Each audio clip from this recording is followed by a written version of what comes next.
In remote corners of the world, ancient tribes still embrace agony, not for cruelty, but to be reborn.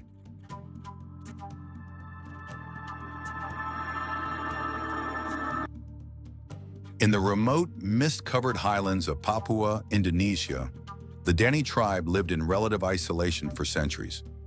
Nestled in the lush green of the Bali Valley, their traditions remained untouched by modern influence, some beautiful, others heartbreaking. One of their most haunting customs was a mourning ritual that literally took a piece of the living for the dead.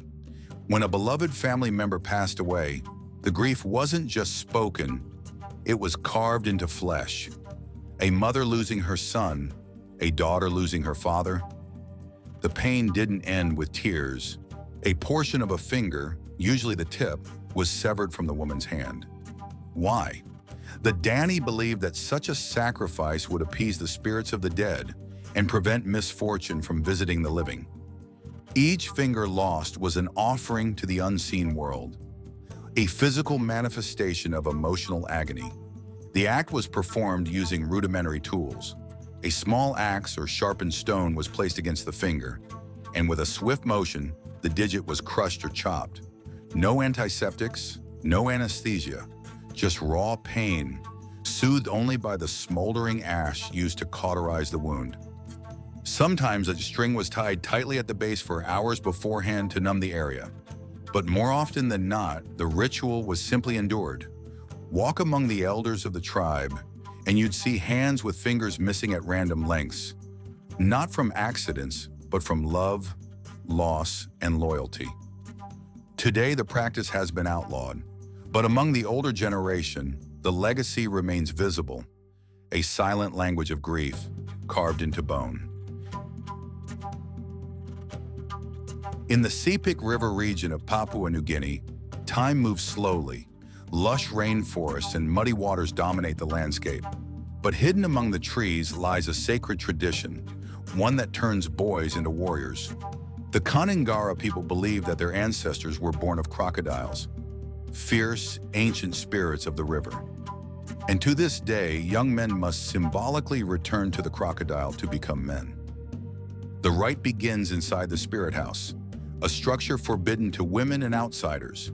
Inside its dim interior, lit only by firelight and ancestral carvings, teenage boys are prepared for the ritual of crocodile scarification.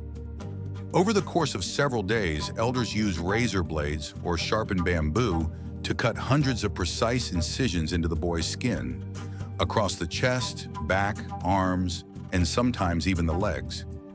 Each cut represents a scale. Each drop of blood, a step toward transformation. The pain is excruciating. The wounds are intentionally irritated with mud, ash, or tree sap to prevent smooth healing and encourage raised scars. The goal is not just to mark the skin, but to reshape it, to create a texture that resembles the rough hide of a crocodile.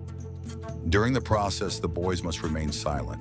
No screams, no tears. Pain is expected. Endurance is demanded. For weeks afterward, the boys are kept secluded. They're tended to, taught stories of the ancestors, and reminded of their new identity. When they finally emerge, they do so as men. Their bodies forever changed, a living canvas of tradition and strength. Amid the incense-filled temples and melodic gamelan music of Bali lies a quieter, more introspective ritual, one that marks the passage from adolescence into adulthood, especially for Balinese Hindus. Known as Potong, or the teeth filing ceremony, this rite is both symbolic and deeply spiritual. In Balinese belief, the top 6 teeth, the canines and incisors, represent 6 internal enemies: lust, greed, anger, pride, jealousy, and intoxication. To become an adult, one must tame these impulses, and so they are filed away. On the morning of the ceremony, the teenager is dressed in elegant ceremonial clothing. White robes, golden sashes, and delicate flowers woven into their hair. Surrounded by family and priests, they lie on a special mat, often atop a raised platform. Then, using a flat metal file or sometimes a small stone tool, the priest begins to gently but firmly grind down the enamel of their upper teeth. The sensation is unpleasant, a dull, buzzing pain through the jaw, but not unbearable. Still, the discomfort is part of the process. It isn't just physical. The ritual represents the transition from chaos to balance, from childish behavior to spiritual responsibility. Once complete, the teen is considered ready for the next phase of life: adulthood, marriage, and deeper participation in the spiritual life of the community. Though modern times have led some families to simplify or even skip the ritual, many still hold firm to its meaning. It's a quiet, beautiful reminder that sometimes transformation begins within, not with scars or sacrifice, but with humility and intention. Pain, ritual, identity. To us, these rites may seem unthinkable, but for these tribes, they're a gateway from childhood to adulthood, from human to spirit. Which one shocked you the most? Let us know below.